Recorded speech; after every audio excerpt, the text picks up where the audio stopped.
हरों ने कीमत आवे 5 लाख। अस्सलाम दोस्तों, क्या हाल चाल है? ठीक हो? तबीयत सी ठीक है। मैं बख्तल ते आज दा मज़दार ते नवा जे व्लॉग करने शुरू। आज दी वीडियो तो आपको दिखाने वाले हैं जेडी चीज़ तुसा चिड़िया घर दे विच दे देवे, हरनियां हरन जेडी चीज़ तुसा चिड़िया घर दे विच दे देवे। असा तो आपको लाइव दिखाने वाले हैं, लाइव प्रूफ दिखाने वाले हैं। हरनियां यार जुलो सा नाल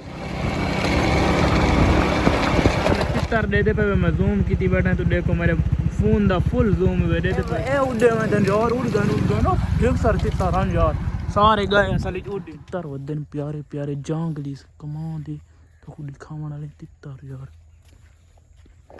ये छोड़न किदे गए यार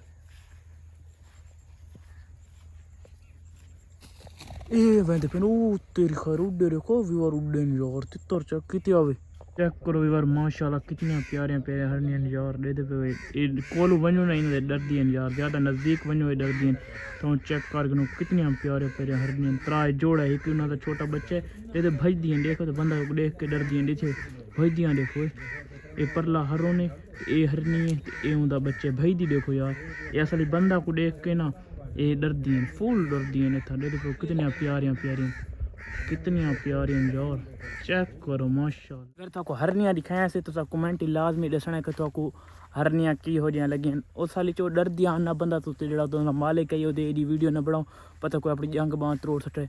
ये दो जोड़ा जोड़ा है इन्हों की कीमत आवे 5 लाख रुपया 5 लाख यार तुसा जो हरनियां रखी पे वो दसाए भाई वाकई 5 लाख दे हैं।